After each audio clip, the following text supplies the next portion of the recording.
Hello, welcome to our session. This is the last session of our tourism, our course on tourism mobilities offered by the tourism graduate program at the University of São Paulo. That was an online course, and we had very inspiring lectures by Professor Massimo Moraglio from Technische Universität Berlin. And now we have a final lecture, which is more or less a conference, but in a more informal way, with two special people that I like so much. And they accepted our invitation to make this last talk in this course. I will invite them to the room and they can present themselves. I'd like to invite Professor Freya Higgins-Desbiolles, directly from Australia. Welcome, Freya. Thanks for coming. Thank you. I'm glad to be here, Thiago. Me too. We too. And then I would like to invite also Sandro Carnicelli, our Brazilian friend, but based in Glasgow, in Scotland. Thank you so much, Sandro, for coming. And there's someone here. This is our friend Micha aus Slovenia. Sandro is my friend. That's why you know each other. Yeah. This is a very small world. Good. Thank you. Thank you. And we have also supporting us from inside our PhD student, Jessica, who is also in the room. Thank you so much, Jessica, for helping us. Basically, we are going to have two presentations. First from Freya, and this is a session on degrowth and tourism. Freya and Sandro have so important debates on that, very inspiring recent work, and that's why we invited them to discuss the tourism mobility in our contemporary times. I invite first Freya to make a presentation, and afterwards Sandro, and if you have some time, you can pick some questions from the audience. So please use the chat on YouTube, and I'll put the questions to our invited professors. Thank you, Freya. Thank you, Sandro. Also, Jessica. Freya, and digital floor is yours. Thank you so much. Excuse me, Sandro and Jessica. I'll leave just Freya now. Can you call up my PowerPoint for me? Yeah, Thiago? Of course. Yeah. Okay, thank you so much. Hi, everyone. It's really nice to be with you. My name's Freya. I'm speaking to you from Adelaide in Australia, and we have a custom here about acknowledging the fact that Australia is a settler colonial place, that the Aboriginal custodians never ceded the land, and we acknowledge them for their care for country. We acknowledge their past, present, and future generations as a sign of respect and for unresolved relationships in this country. And I think that's an important way in starting my talk about degrowth and tourism, because we're thinking about some of the great things that tourism brings, but also perhaps how it's gotten out of alignment with the values that were perhaps there in its earliest era. So I'd like to take you through a journey. And what I propose is, can you advance my slides for me, Thiago? I don't seem to be able to do it. Thank you. What I'd like to do with you, and I'm going to go rather quickly through this talk, is to talk about degrowth. So I'm going to introduce some concepts and definitions of that. Then I'm going to talk about the context for why we need to think about it. I'll introduce this idea to you, which I think some of you have done in your readings about socializing tourism. And then I'll move to this idea that we could change tourism if we defined it by the local community. I'll talk about some insights that might come by localizing tourism through that approach. And then I would like to introduce some ideas to you about paths to degrowing tourism, which could include thinking about proximity travel and subsidiarity in tourism, with then a limit on that idea with climate just mobilities, and then finally talking about a future agenda of love, care, for places and peoples. And I think that will fit nicely then into what my dear friend Sandro is going to talk to you about. Thiago, could I go to the next slide, please? Thiago?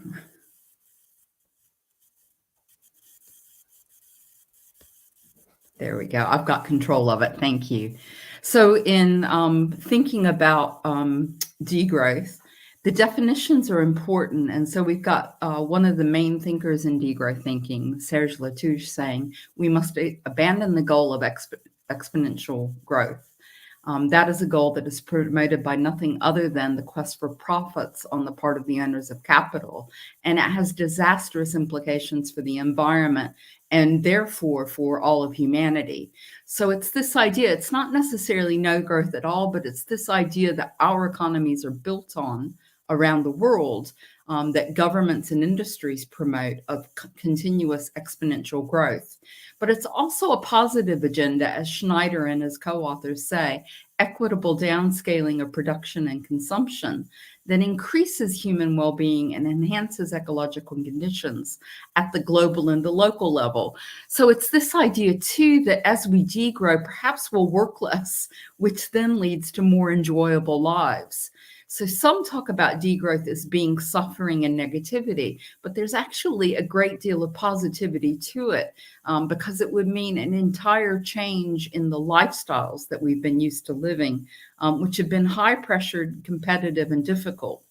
But most particularly, degrowth champions more equitable distribution of global wealth so that all can live well. And this points out that in thinking about degrowing tourism and degrowth in general is that some consume too much and others have a struggle even living. So degrowth is about equitability in access to the resources that sustain us. So the context for thinking this through, this is 2022 is the 50th anniversary of the Club of Rome's report, landmark report on the limits to growth.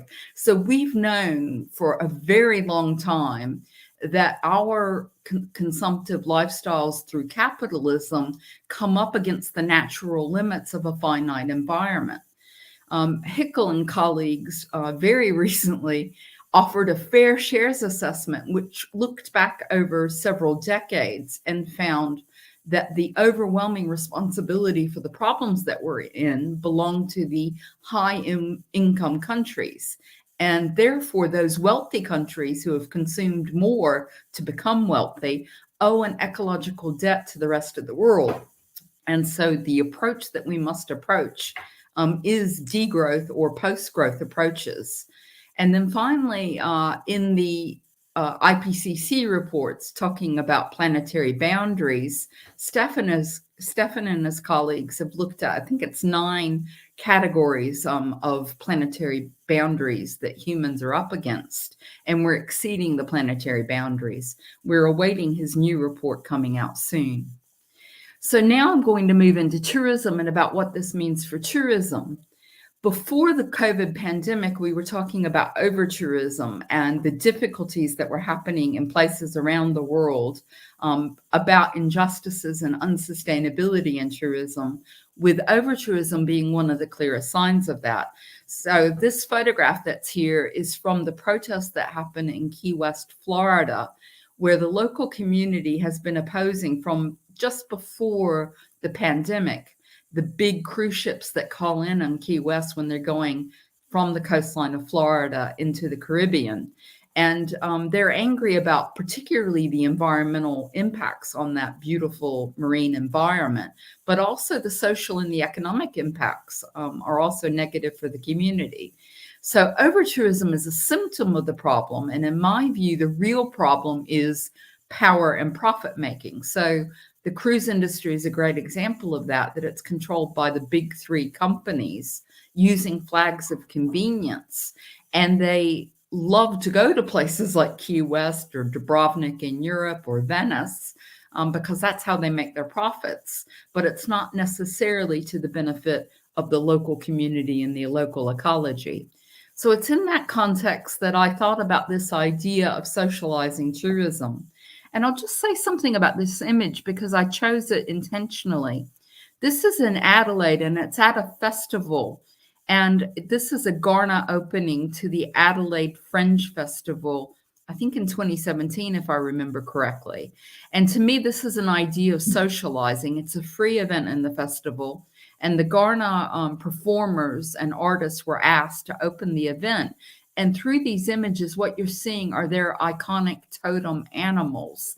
And they told stories at this event about Garner care for country, Garner dreaming stories, and the fact that Garner are still in Adelaide and telling about what this land and place is about. So they were socializing the festival goers and the tourists to this place as Garner Aboriginal country.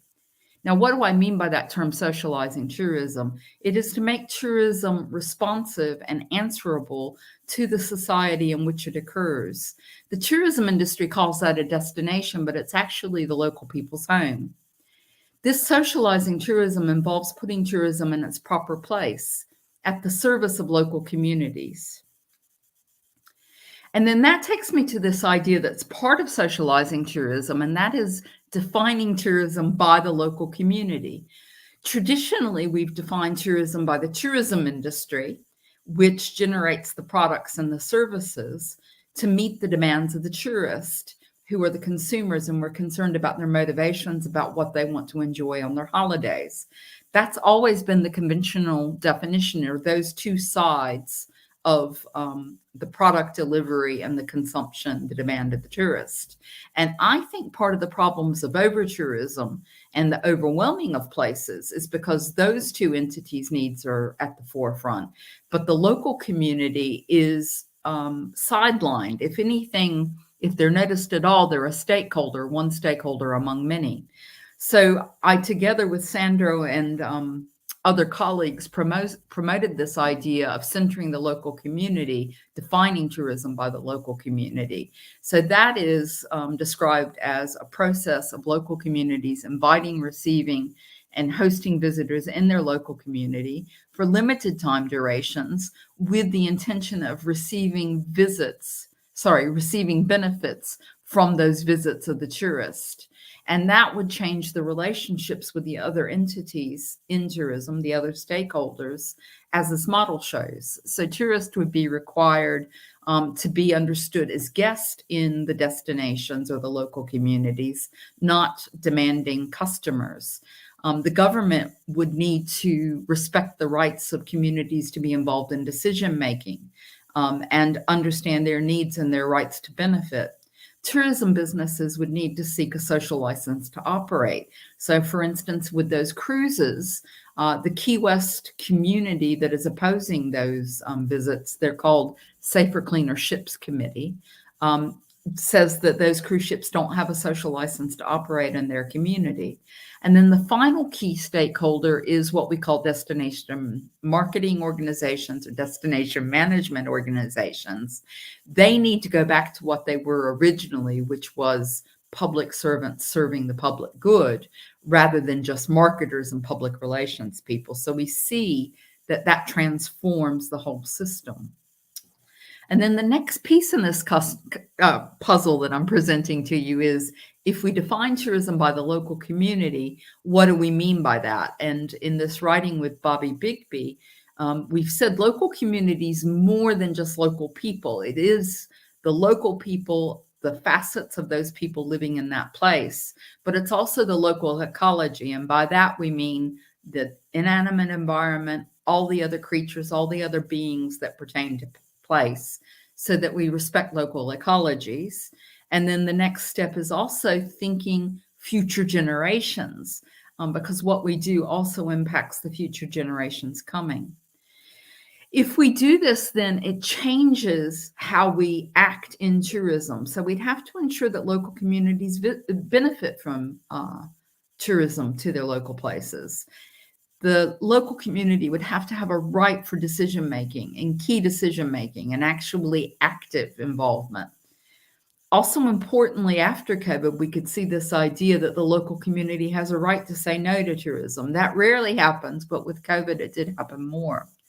And then lastly, supporting the local community's own recreation, leisure, and touring, because that's about fairness of their well-being. And with degrowth, that's what we're thinking about, is holistic well-being of the stakeholders.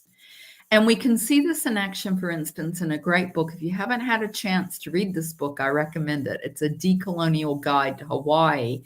And they talk about this idea of local communities as custodians of place. And they care for and control who can come. So the permission to enter a place is by that local community.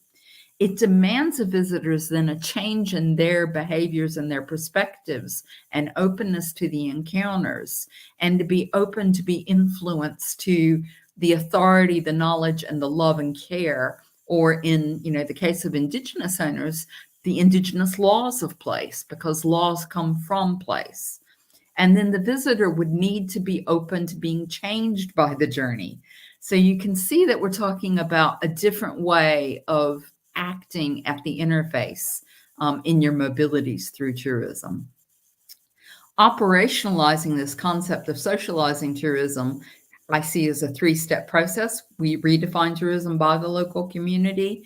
We then say public funds, taxpayer funds, go to tourism for the public good, rather than subsidizing the private sector businesses or giving them tax relief and so on. So we focus on public monies supporting things like social tourism. And in Brazil, I'm sure you're familiar with SESC, which does such a great thing on social tourism, or it might be educational tourism. Socialized tourism to serve the local community, and that reorients it. Examples in action. Well, at the moment, there is a pilot project going, led by the private consultancy called Group Now out of Copenhagen, of Time for DMOocracy. And it's trying to change the roles of the DMOs to make them thoughtful and reflective about being people-centered in their activities in promoting destinations. So as far as I'm aware, there are more than 17 destinations that have signed up for this pilot, and it's in both Europe and North America now. It's spread to North America. And they're doing these things about citizen participation, getting a democratic mandate, and then changing the DMO to recognize this new form of governance. We also have tourism under local authority happening in various places, in Latin America and Panama, the Guna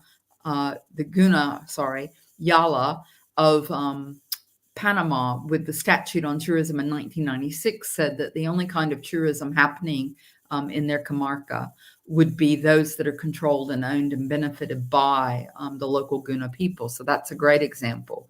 We have others. I'll mention just briefly New Zealand, Aotearoa, with the Tiaki Promise, which is a pledge and a call for tourists, which comes on videos for international visitors on the plane going into New Zealand, to educate them about what the local community wants from their visits, about proper behavior in driving, in caring for the environment and the behavior. And then similarly with the North Pacific island of Palau, the children created the Palau Pledge, and that's what the image is on the right side of your screen, is what the young people of Palau wanted the tourists to promise, and they sign in their passport when they come to visit Palau. So these are some examples of communities acting to socialize the tourist into careful behavior in their communities. So in the book, Socializing Tourism, we said the place where tourism occurs is not a destination, it's a community's home. It's their standing place, a place of uncompromisable value. So we can see with this idea that you change tourism away from this idea of growth and profits to care and relationships and custodianship of local communities. So then I want to talk to you about a pathway to degrowing tourism, which connects up from our experience of the COVID pandemic and this idea of socializing tourism, that we have a chance now to change, that we can learn some lessons about care and well-being and being connected to our local communities. And there are authors who have written about the idea of proximity tourism. It's quite unusual now that this idea is really the opposite of what we think of tourism, because when we talk about tourism, we define it by leaving your home place, traveling to another place a certain distance away, staying and spending money in that economy. Proximity tourism is about staying nearer to home and touring nearer to home and appreciating one's ordinary environment anew. So to me, this is a way of degrowing tourism because you love your place. You know you've got more to learn about the place and the nearby places in which you live. And you look for your care, your recreation, your leisure, your well-being nearer to home.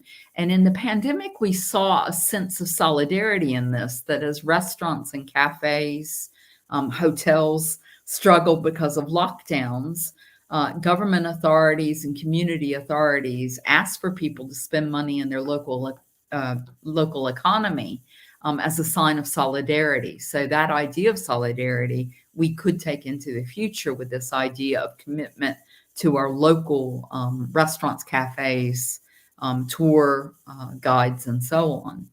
And so I want to introduce a new concept that I've just written about.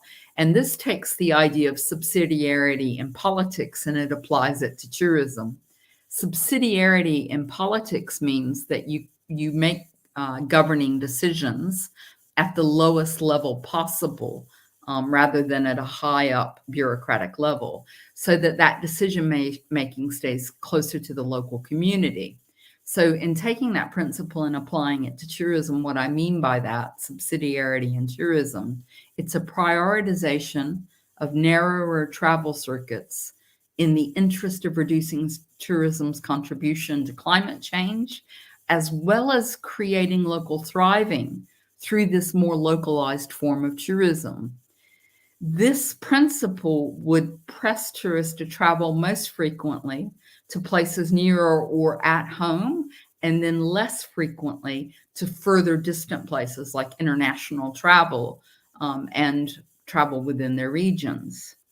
And then I have a little diagram to show this to you. I'm not sure if this will come up on your screen, but it's the circles of traveling outward as a framework for this idea of degrowing tourism.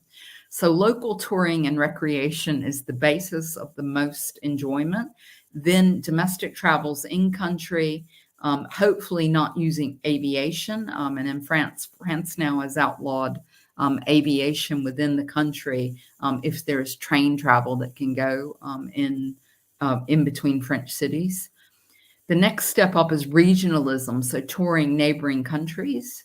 Here in Australia, we've seen this through our travel bubbles in the pandemic, looking at traveling to New Zealand and the Pacific Islands.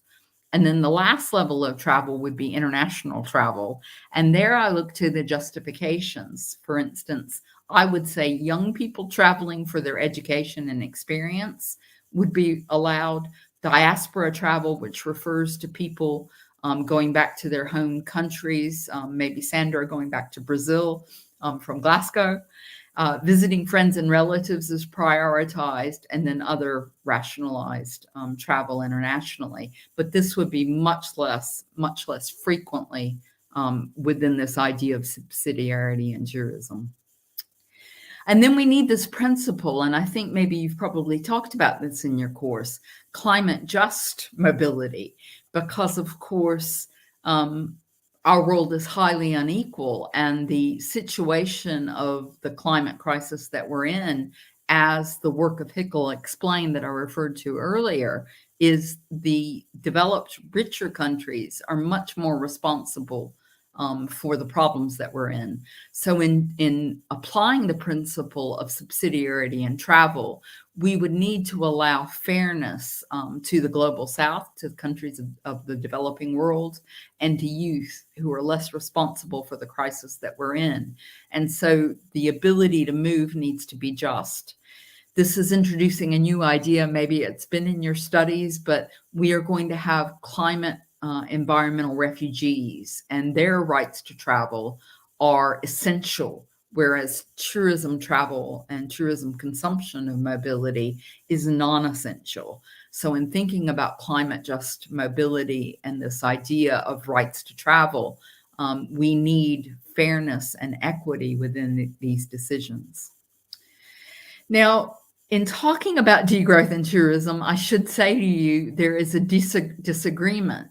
One of the tourism scholars that makes a contribution on ideas of ethics and morality in tourism consumption, his name's Jim Butcher, and he's written in 2021, he's written in the Annals of Tourism Research, and he more recently wrote in Tourism Recreation Research against these ideas of degrowth.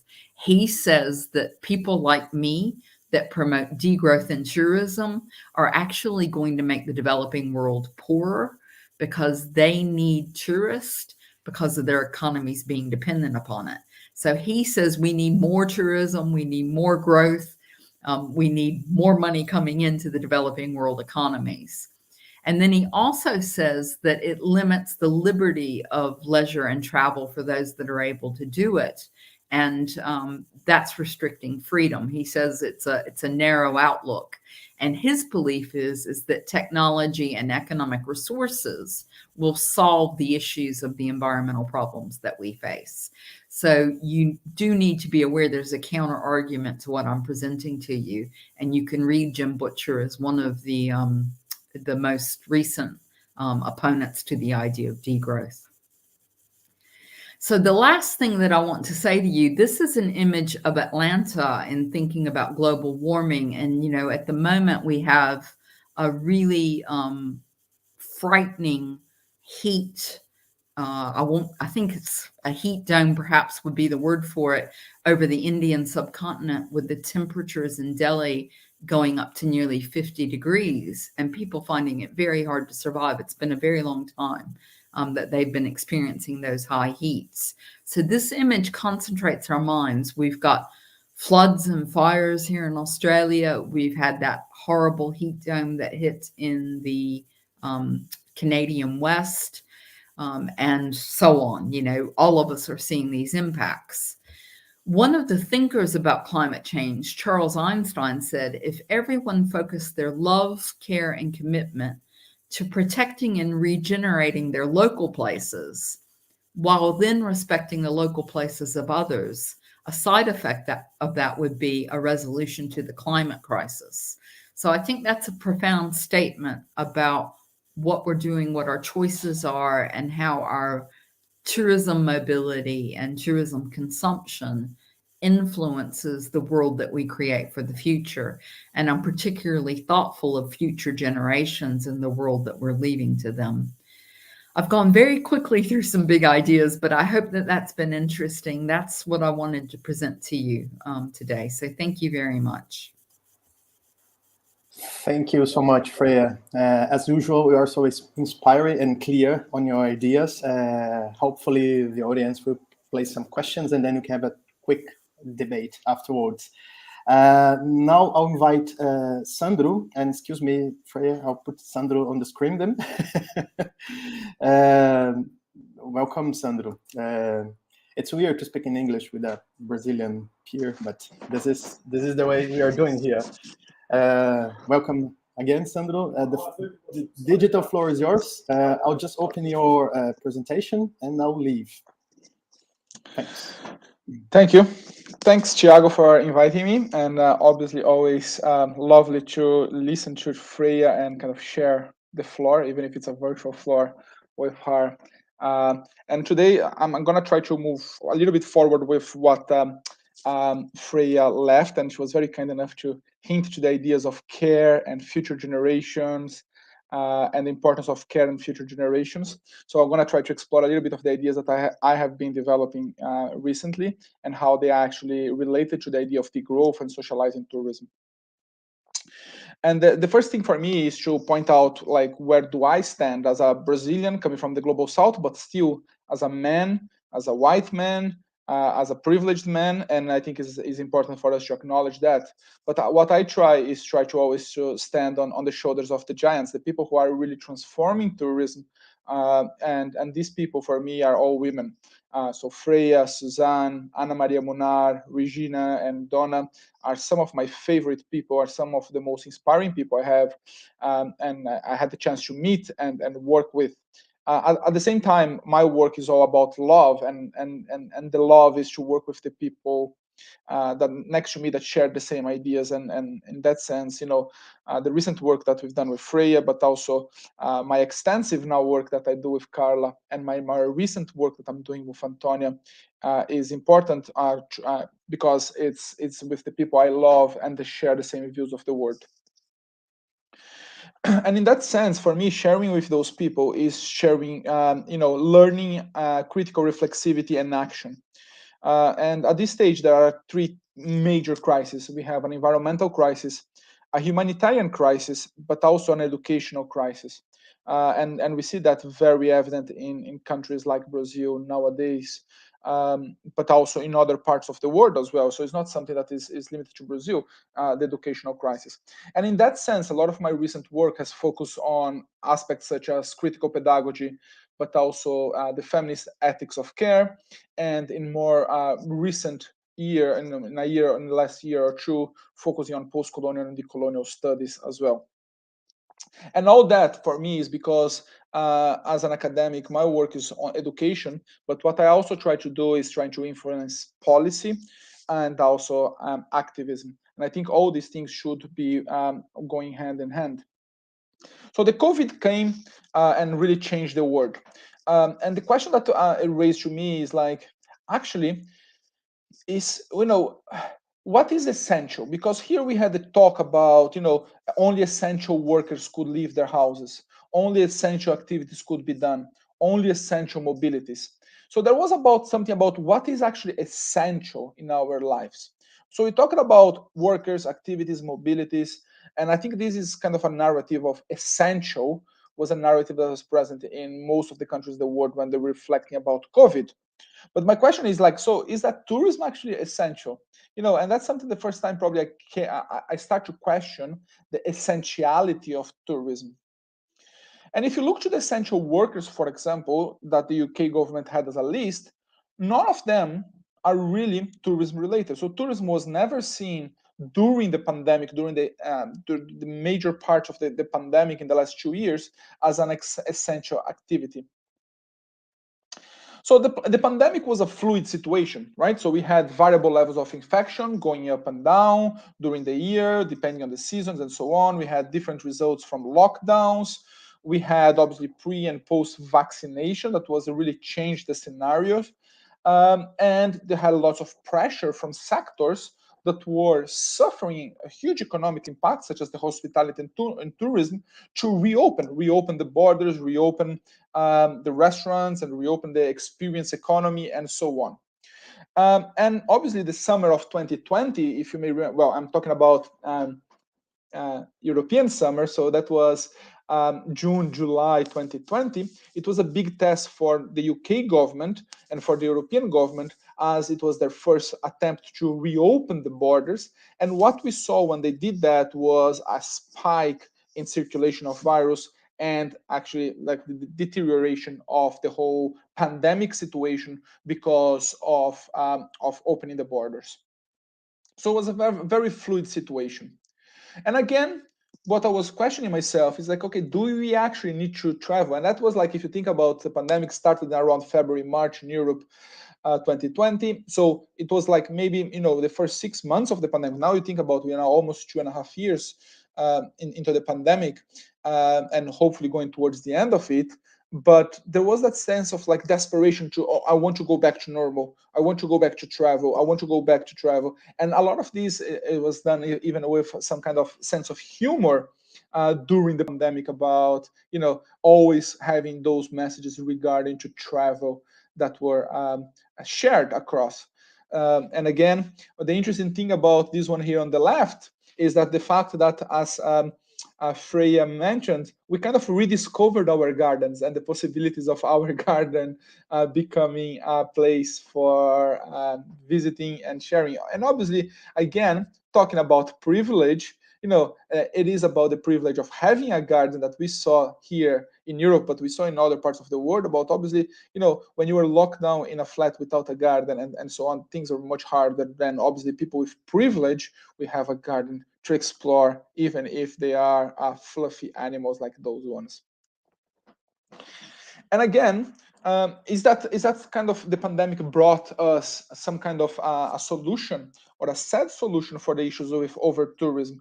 And that's, you can think about like places like Milan or Venice or Barcelona that had issues with over tourism, and then suddenly they have no tourism at all, and almost like a chance to kind of regenerate and a chance for local communities to re-explore their neighborhood and their city and reclaim their streets and reclaim their city. So basically, why the pandemic make then us stop traveling, right? The pandemic forced us to stop traveling and stop tourism, but actually climate change doesn't. Why does the pandemic made us stop traveling, but issues with over tourism are not making us stop traveling? And why the pandemic made us stop traveling, but the increasing inequalities that we see in the world are not? So all these questions starting to pop up in my head during this 2020 academic or pandemic time. And that obviously, in that pandemic, me with newborn kids, stuck at home, watching the people dying, situation in Brazil, very, very dramatic. Obviously worried about my family. We lost people in our family. All those things coming up to the heart. And I was trying to just make sense of my frustrations of the world and making frustrations of people who don't care, people that frustration about people that were calling the COVID as a little flu, and frustrations with everything that was happening, as well as the feelings of guilt that we all should have about our own consumptions level, our own contribution. I'm a 40-year-old man now, and I have contributed in my years to the current situation of the climate crisis and the pandemic. So I was like always feelings of guilt and anger and fear. So all those things bubbling a little bit inside me. And that's when I tried to go back to the start. And I remember that one of the first books I read when I arrived in Scotland in 2011 was a book from Leonardo Boff, a Brazilian theologist, and actually was a book written, translated to English. I ended up reading it in English. And obviously I had contact with Leonardo Boff in my young time in Brazil, but that was the first time I stopped to actually fully read his work. And that brought me the concept of care and cry for the earth, cry for the poor. All those things started to make a little bit more sense to me when I actually went back now during the pandemic to read his work. And then obviously, to Leonardo Boff, the importance is for us to care of the world. And he argues that it is care that allows the revolution of tenants, and when is the social is prioritized over the individual. And obviously, when we're thinking about not being allowed to move, not being allowed to travel, not being allowed to go out, a lot of people were angry because of their individual situation, instead of thinking the collective issue of the pandemic, the collective issue of the transmission of the virus, and a lot of people dying because of that. So it's the time that we had to start to think about the collective, the social. And then the concept of care allows us to look to the complexity of this ecological system that is shared by living organisms. We are not alone in this world. We are not individuals, but we share this ecological system, and we should be a little bit more careful with what we do with that. And the going back of what fascinated about the work of Leonardo Boff was also this going back to some kind of indigenous knowledge and the Pachamama, where we could actually acknowledge the limits of growth, and he talks about that in his books, and obviously the consumption of finite resources and the limits of the capacity of the earth to regenerate itself and its resilience. So all those things were there when I went back to actually reading the work of Leonardo Boff. So in this sense, for me, it's important for them to question the essentiality of an industry such as tourism that is based mostly, not all, but mostly in an unregulated consumption of resources, and always wanting to consume more, consume more, consume more. At what point that becomes unreasonable, unproductive, and actually, hurting us with the current climate crisis. And then when I was looking to think about tourism, right, and I was starting to think and look into the idea of inequalities, the idea that it is the poor who can travel and who usually doesn't benefit from tourism, right? And when I'm talking about the poor, I'm talking about those extreme poor people who lives on the streets, who don't have access to any resources, right? And it is the poor who then, need to buy, food, will pay inflated prices because of tourism. It is the poor who see the other coming, using the resources that are not available for them. Is the other who come in and visiting waterfalls and parks where it's charged to access and the poor can't.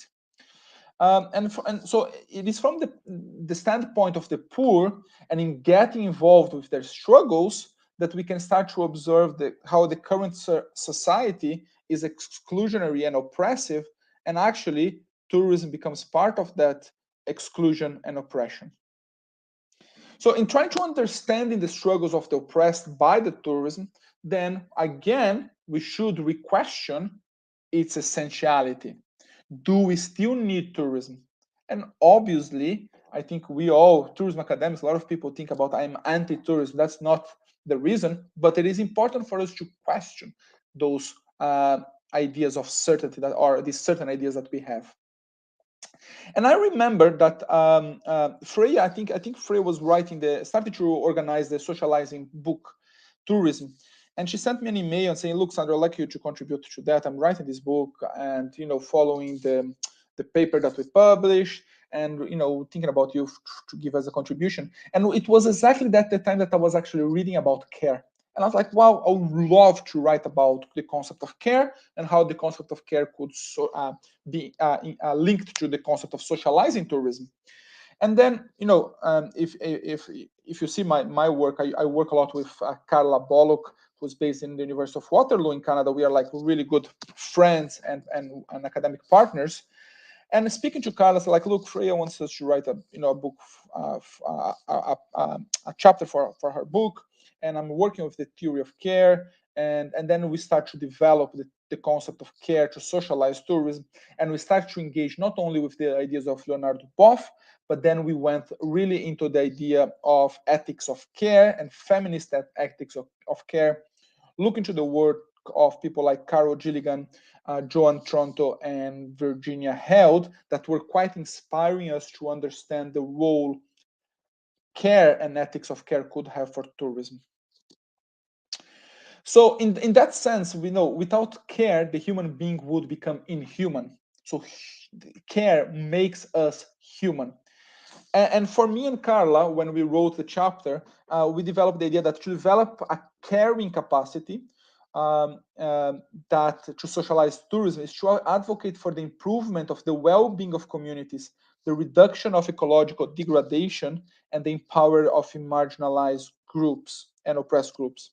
So actually, when we look to care and tourism, we should look to care and environment, we should look to care and communities, we should look to care and those oppressed. In that sense, we start to look to the concept of care and ethics of justice.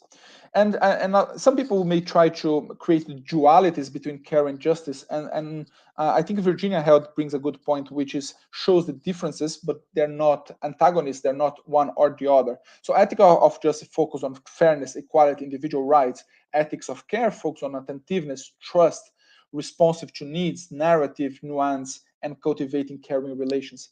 Ethics of justice seeks a fair solution between competing individuals' interests and rights, while ethic of care sees the interest of carers and cared for as importantly intertwined rather than competing. Justice protects equality and freedom, while care fosters social bonds and cooperation. So they are not competing, but they can complete each other.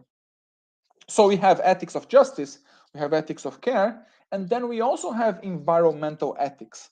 And this is something that we have been working in more recent, in the last year or two, about the concept of environmental ethics and their role on this in this theory. So environmental ethics nearly always stress the need for increased or improved caring in the form of moral regard for non-human others and ecological system. So Kyle, Paul is White, and Chris Cuomo wrote about those ideas of environmental ethics. And again, in there, they present also the concept of caring as an important part. So this is the most work that we've been developing, is in progress. So please do not plagiarize that. If not, I'll have to chase you wherever you go. But it is how actually to develop a concept of caring capacity. It is based on ethics of care, but is also based in justice and in environmental ethics. And actually having all these together, we probably can help to develop caring capacity. But then, okay, conceptually and philosophical, that's fine. But how do we implement, how do we make people develop those caring capacity? And that's where it goes, the work of the other part of the work that we do with critical pedagogy. And we've wrote about critical tourism pedagogy based in Paulo Freire's work, and we published that in 2019. And so we believe that, okay, now we have an understanding of how, what are the philosophical parts of developing caring capacity, how we can implement that caring capacity within a curriculum, an educational program that will develop those in people, in students, in members of our communities in terms of their citizenship, their agencies, their praxis, and so on. So there is there is a need then to develop some changes in terms of educational level, right? And we started to see some of those changes. So just right now, there's an initiative from John Tribe and Brendan Paddington at the university, at the York St. John University, that is called Degrees of Change, that it is exactly looking to those ideas of degrowth, socializing tourism, critical pedagogy, and ethics of care as part of the curriculum. And there's a lot of things starting to bubble now, at least in the UK, European, and North American curriculum, and it's important for us to focus on that as well. As well as the work of the Tourism Education Futures Initiative. So if you haven't looked to the work of TEFI, it's really interesting work that is done. Carla, that I mentioned before, I think she's still one of the co-chairs of TEFI, and it's really interesting the work that they do there. As well as what we see is the implementation of those concepts of socializing tourism and degrowth that are only 2 or 3 years old since they've been starting to be published by Freya and by others, now starting to be present on modules, unit, curriculum, being part of what we teach students, what we talk to students, because I personally believe that these are the people that we need to trust, that will help us to implement some of the changes in the tourism, in tourism and tourism industry and so on. But the question is always, what else can be done? What are the other things that should be done in terms of the educational level for us to be able to implement a caring capacity, not only caring of in terms of the volume of people that can visit a place, but how much we can care about a place as a tourist and how we can actually working with the local communities, and we as a local community as well, develop that concept of we need to care for this environment. We need to care for the oppressed. We need to care for the local communities. We need to care about the world a little bit more instead of just consuming the world. And to finish off, I wanted to then bring something that one of my idols, Bell Hooks, said in one of her books. That is how we can embrace the concept of a democratic education.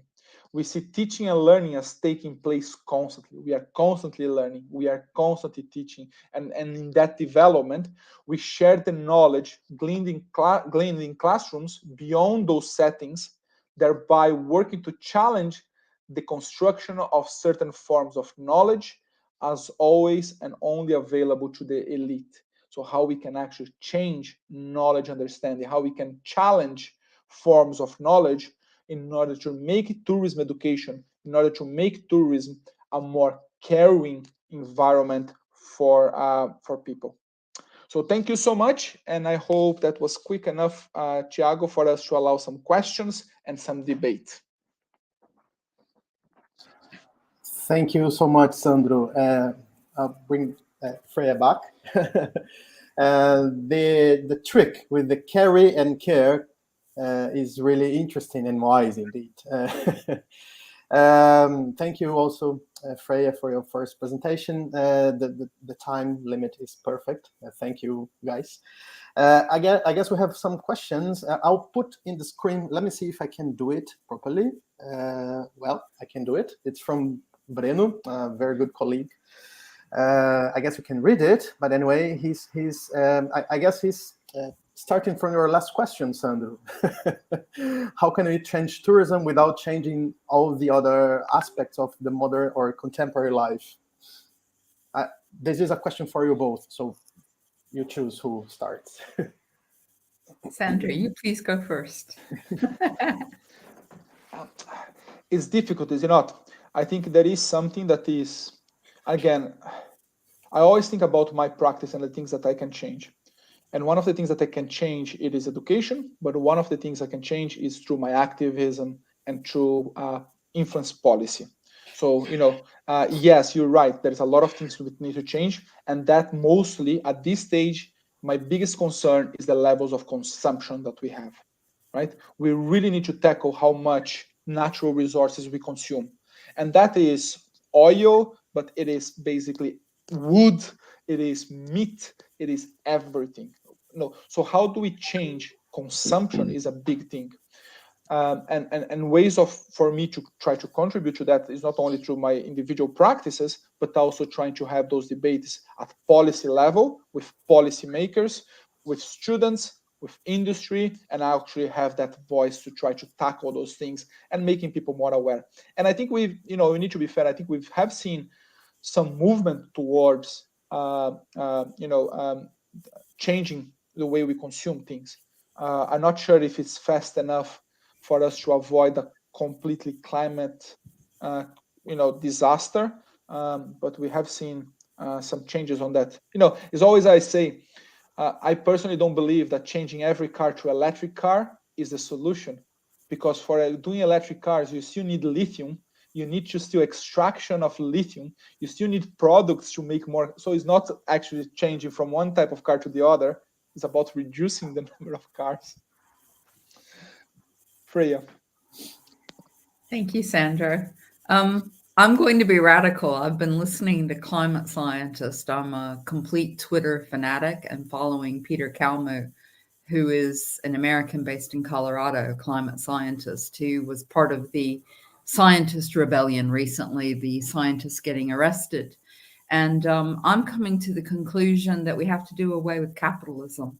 The fact is that's the problem in all of our endeavors, is the efforts of private corporations to extract profits without proper control from governments. And the focus of government should be the well-being of society. And in all the places that have gone neoliberal, we have lost that focus about the public good. So everything we should be doing should be bringing us back to the public good, which includes ecological good. And I love the future is ancestral. Yes, it is. A lot of my thinking comes from working with and learning from indigenous communities and indigenous thinkers.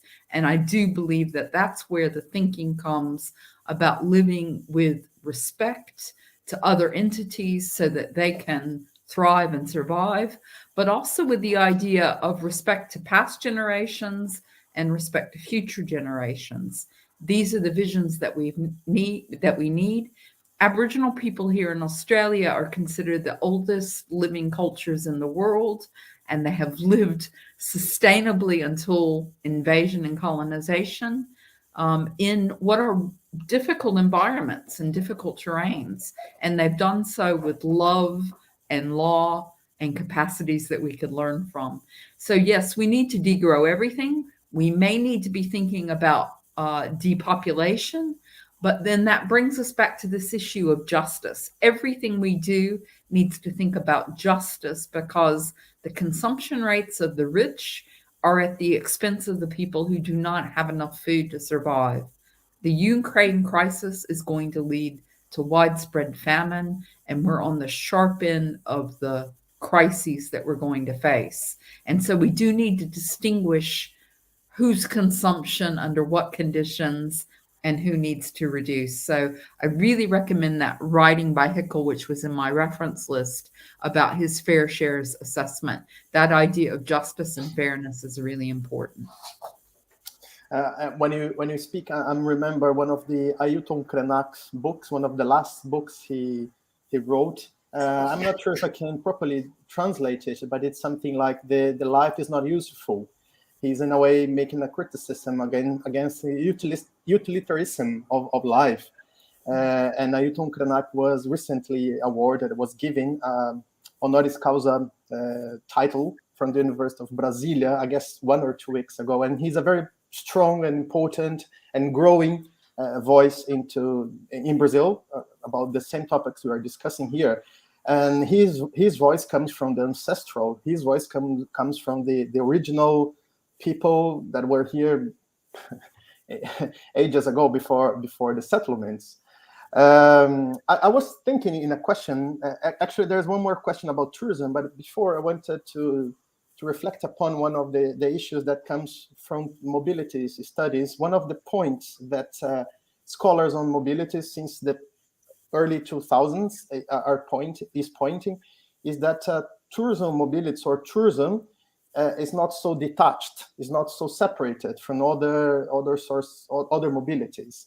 And sometimes when you make tourism, when we are mobile because of tourism, we forget the other, daily life mobilities. And I'd like to hear, if you can, some of your thoughts on these overlapping of several mobilities, including non-human, including no physical things that can make up, in a way, this discussion on mobilities. Sandro, would you like to go first? It's interesting, like when you're talking about that, I think there is when we wrote that paper about Degrowth, if you look through the paper, there is a photo that we've looked through and we added to that. And in that photo, it is, if I'm not wrong, clothes of migrants on a beach while you people are walking and having their leisure time. So that represents a lot in terms of, obviously, the crisis of migration and forced mobilities that we have nowadays. And that's obviously is a case of concern, in terms of in many aspects, and it is creating more and more polarization in terms of politics and so on.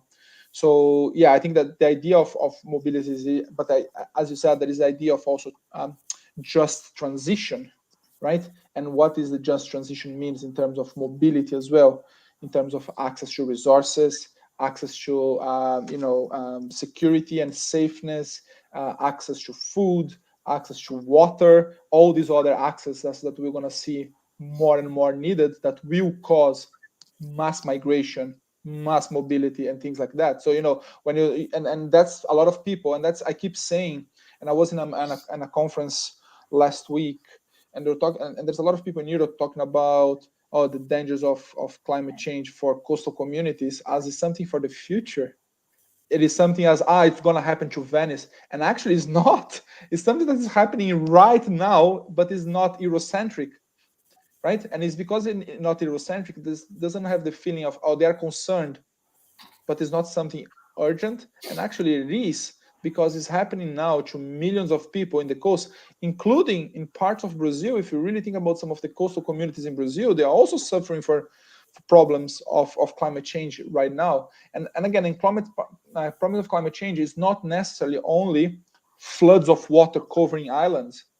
It is issues with fish, for fishing communities. It is issues with food. It is issues with the type of climate that they are getting, and the type of economy that they have in terms of agriculture. So all those things need to be considered. And unfortunately, I think there is too many driving forces from European and North American countries that still prefer to recover instead of avoiding. So they have a climate crisis, like that damages their country. They invest to build back that place instead of fixing the problem. Mm-hmm. That is more or less. Sorry, Freya, but I remember this discussion when the COVID just came to the fore on the business as usual versus reforming tourism, and I think you were one of these voices trying to draw some attention on the reformist approach to tourism. Mm-hmm. Well, there's a problem with some of the work that I'm currently doing, because I'm working on an edited book about localizing tourism now, a local turn in tourism. And there's a problem with that we're entering into an era that looks like it's going to be nationalist. It's going to be exclusivist, and people will close in on their own. So when I've championed that idea of the local community in tourism, it has that capacity to be exclusionary and racist, ethnocentric, phobic of foreigners, and so on. So that we need to combat. But that is the world that we're coming to. And we've got the proto-fascists now in many places, including here in Australia. We have an election coming up on Saturday, which is going to be very important about where this country goes. And we're well known in the global community about detaining asylum seekers and proper refugees indefinitely in concentration camps offshore of this country. So this issue of mobility is key to the future that we're going to face. And I'm really concerned about how do we develop the care and the empathy that Sandro and Carla have been talking about in their work. How do we change these mindsets? And I'll point my finger, I'm doing this research back into the 60s and 70s and the time of the new international economic order. And it was the Americans that killed it. So let's name names about who's the problem in the global community about sharing the resources. And that really is where we are. Mobility made me the person who I am. I grew up in the American South in quite a conservative kind of racist situation. And I hope my friends and family are listening to me say this. They're great people there, by the way. But that's the milieu I grew up in, and it was travel that opened up my horizons. So I don't want that cut off. We become cosmopolitan in our thinking, and we learn to think about our place in comparison to other cultures and other places. So it's really important for having open minds and open mindsets. And in fact, that may be one of the problems of the Americans is they're well known not to have passports per population. So, these things are very important, and there are tensions in them. So let me say, while you're asking us questions, Sandro and I are also inviting you along with us on this journey, and Thiago, on this journey of thinking about these things and expanding our thoughts on it, because we don't have the answers. These are new agendas, which is why they're so interesting, that we have the time now to talk, have dialogue, and think about and shape the thinking that may guide us into this better future, more equitable future. I think there's one point that I want to follow up with you, you, Freya, sorry if I can, Thiago, which is the idea of care, which is important, right? And the idea of mobilities.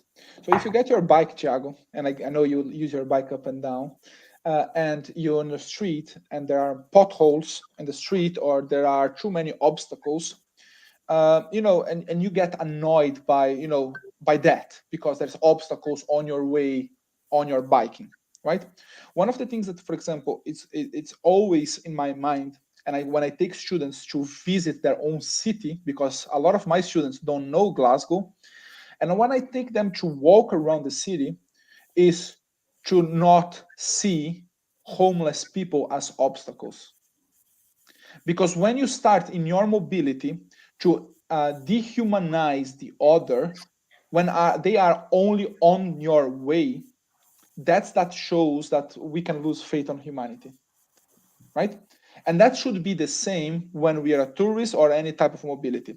If the obstacles are humans, you cannot dehumanize them. They are not obstacles. They are people, and their situation of injustice should be changed, and it should be bother you so much that you want to fight against those injustices.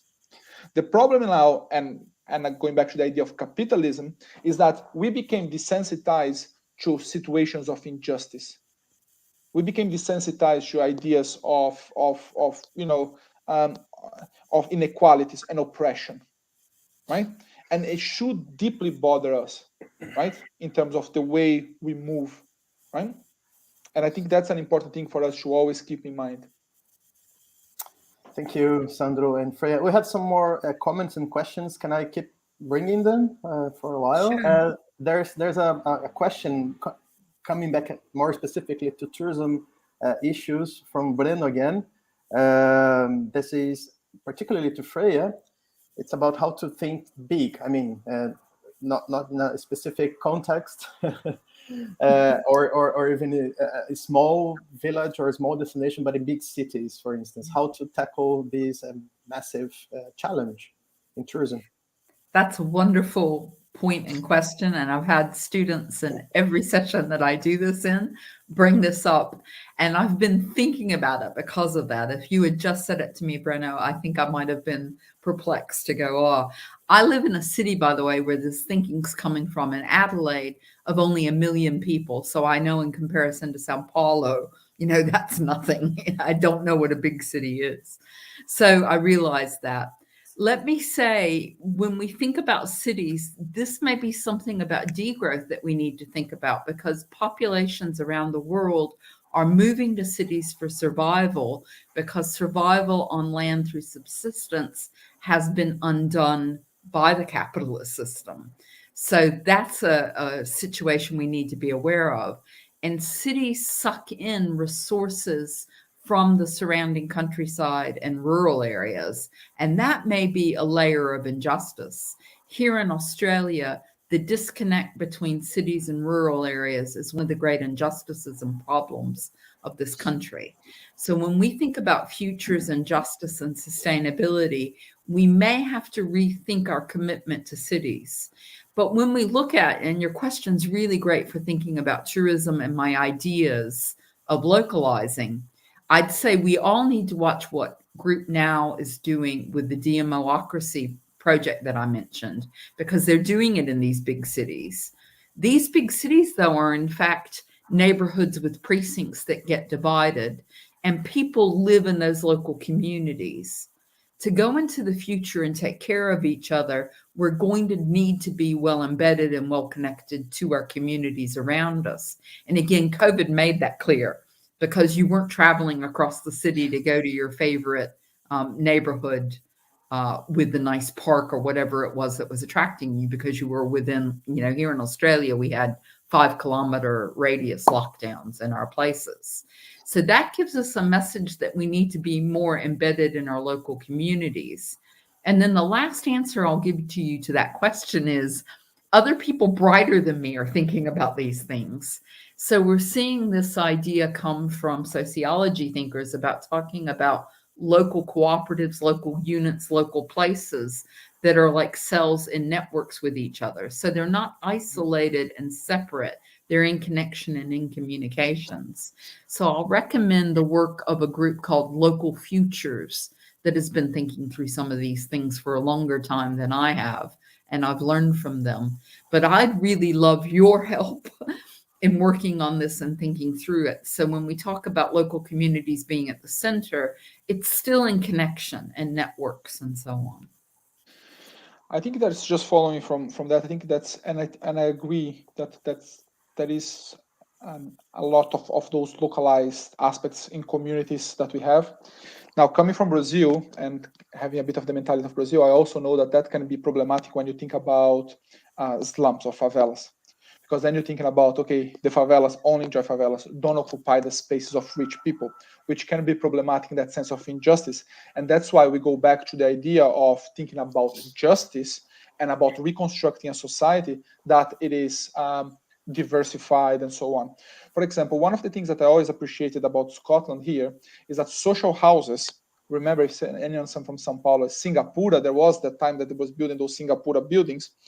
All those social houses here are built within the community, within other houses. And then, so, like my daughter goes to school with people from all the different social backgrounds all together. And there is not that exclusion. I think one of the issues of localism, specifically for places like Sao Paulo or Rio, is that are we actually pushing for ghettoization of communities, which is problematic, right? But again, it is about, okay, the idea of local and localism, it is good. So it's not the problem on the idea of localism, it is the problem of how we, big cities, end up creating ghettos, also because of visiting economy, also because Airbnbs took over city centers and pushed people into poverty and isolation. So it's important for us to think about all those issues that come when we are discussing. And that's why it's important for tourism to engage with urban planning, urban studies, and all different types of disciplines as well.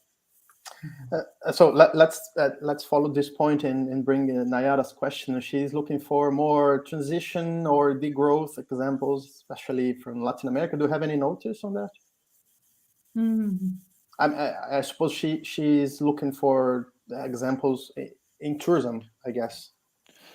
I know that there is issues like there is community activities, for example, in Costa Rica and so on, that work specifically with indigenous communities. So there is a lot of work with indigenous groups in parts of Central and South America that are looking for. And again, we need to think about degrowth is a complex concept, because some people think about degrowth and think about, oh, that's just bringing less tourists. It's not as simple as that, right? It is, the concept of degrowth that we developed on that paper is about ownership of the community. And I think links with the Valeria's question that may come later about starting business. It's about community centered as well.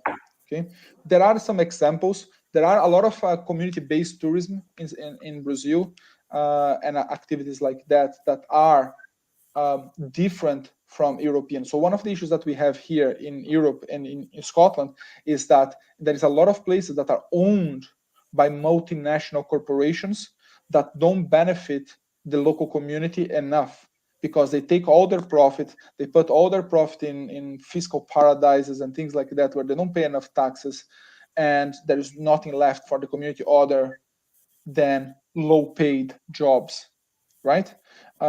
So there is something a little bit about changing the way we do tourism. And again, something that we wrote about was tackling multinational corporations and how these multinational corporations are doing or not enough for the local communities. I'm not sure if I deviated too much, Freya. You go for it now. Well, I can share with you the example of a PhD student I'm working with in Costa Rica, who is working with the community at Santa Elena. Sorry, got that wrong. St. Helena, I think, which is the cloud forest reserve space. And it's well known for care for that environment for several years. And so her work in COVID times has looked at the development of community currencies in the absence of the tourist and the visitors, because it was dependent to some degree on tourists, and looking at building the agricultural food sovereignty of the local place. So I think that's a great example. They must be throughout the region. And of course, something I'm admiring, I think this is an answer possibly to this, is watching what the Zapatistas are doing in Chiapas. I think is a great example of degrowth and justice that they're looking for. But it gives this idea of inconnectedness. So I don't know if you noticed, I think last year, the Zapatistas sent a group to Europe, which did a counter invasion at the 500 years of colonization in Latin America. So I think some of the really sharp thinking's coming from them about different ways of living. And then tourists come to visit them, revolutionary solidarity tourists. And, someone said we need a revolution. Revolutionary tourism is happening with them to learn from their